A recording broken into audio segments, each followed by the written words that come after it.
Universitas Sarjana Wiyata Taman Siswa dengan bangga mempersembahkan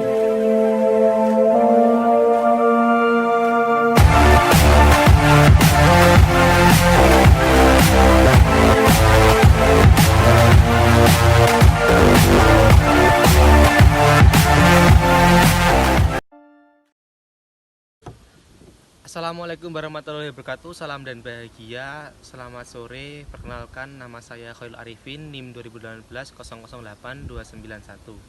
Di sini saya dan kelompok kami ingin mempresentasikan hasil kerja kelompok kami yang berjudul reksadana. Materi yang pertama akan saya bawakan adalah reksadana, pengertian reksadana dan macam-macamnya. Yang pertama, pengertian reksadana. Jadi, reksadana itu pada umumnya diartikan sebagai wadah yang digunakan untuk menghimpun dana dari masyarakat pemodal untuk diinvestasikan dalam portofolio efek. Ada 3 hal yang terkait dalam reksadana. Ada dana dari masyarakat pemodal, kemudian dana yang diinvestasikan dalam portofolio efek, dan yang ketiga, dana yang dikelola oleh manajer investasi. Kemudian yang kedua selanjutnya adalah macam-macam reksadana. Yang pertama, reksadana pasar uang atau money market fund, yang berarti melakukan investasi pada jenis instrumen investasi pasar uang dengan masa jatuh tempo kurang lebih 1 tahun. Ada 3 aktiva. Yang pertama, deposit berjangka. Yang kedua, sertifikat deposit. Dan yang ketiga, surat Bank Indonesia. Kemudian yang kedua, reksadana pendapatan tetap atau fixed income fund, yang berarti menginvestasikan sekurang-kurangnya 80% aktiva dalam bentuk efek uang atau obligasi. Kemudian reksadana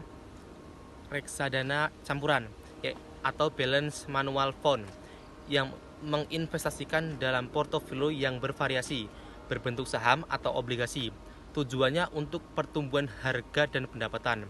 Dan yang terakhir adalah reksadana saham atau equity fund, sekurang-kurangnya 80 dari aktiva dalam bentuk efek bersifat ekuitas. Tujuannya pertumbuhan harga saham. Terima kasih. Selanjutnya akan disampaikan oleh teman saya, yaitu Evan dan Cindy. Salam. Salam dan bahagia. Perkenalkan, nama saya Gervasius Lasang, NIM 2018 008299. Baik, saya akan menjelaskan tentang mekanisme perdagangan reksadana.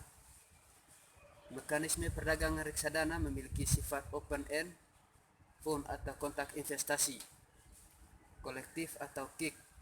Berikut ada 6 mekanisme perdagangan reksadana. Yang pertama, pembukaan rekening nasabah. Investor yang ingin membeli reksadana untuk pertama kalinya harus mendatangi bank atau investasi yang menyediakan reksadana. Kemudian mendaftarkan diri sebagai nasabah baru reksadana. Sebagai nasabah baru, investor diwajibkan membuka rekening reksadana pada manajer investasi untuk mendapatkan nomor rekening reksadana. Yang kedua, memilih jenis reksadana. Pada tahap ini, investor atau nasabah diberi kebebasan untuk memiliki produk reksadana. Nasabah bisa memilih reksadana berbentuk investment companies atau investment trust. Yang ketiga, melakukan pesanan. Selanjutnya, nasabah menghubungi manajer investasi untuk melakukan pembelian atau penjualan reksadana merujuk pada nomor rekening reksadana. Yang keempat, melaksanakan pembayaran atas pesanan kepada bank kustodian. Setelah nasabah memutuskan reksadana mana yang dipilih, nasabah harus melakukan pembayaran kepada bank kustodian. Yang kelima, menerima bukti kepemilikan unit penyertaan. Setelah nasabah melakukan pembayaran atas produk reksadana yang dipilih, nasabah akan menerima bukti pemilihan reksadana sesuai dengan jumlah pesanan. Baik, yang ke-6, melakukan penjualan reksadana redemption ke manajer investasi. Nasabah yang ingin melakukan penjualan atas reksadana yang dimiliki bisa menghubungi manajer investasi, bank, kustodian, atau agen penjual. Nasabah dapat menerima dana hasil penjualan reksadana antara 1 sampai 3 bursa dan dana akan langsung dimasukkan. Saya akan menjelaskan tugas dan kewajiban manajer investasi. Yang pertama, manajer investasi harus dapat mengelola aset investor dengan mengalokasikan dana tersebut sesuai dengan jenis reksadana seperti reksadana uang, saham, pendapatan tetap, dan campuran. Dengan begitu, investor reksadana menyerahkan semuanya secara penuh kepada manajer investasi. Yang kedua, manajer investasi akan memilih dan memutuskan mana saja saham, obligasi, deposito, ataupun surat berharga lainnya yang nantinya akan dibeli. Maksudnya di sini, supaya manajer investasi dapat memilih mana yang terbaik buat para investor yang mempunyai keuntungan besarnya. Yang ketiga, yaitu manajer investasi dapat memutuskan kapan menjual investasi atau melepas saham atau obligasi yang bekerja kurang baik. 4. Manajer investasi berkewajiban menghitung nilai pasar wajar dari efek portofolio efek reksadana, tujuannya untuk menghitung nilai aktiva bersih.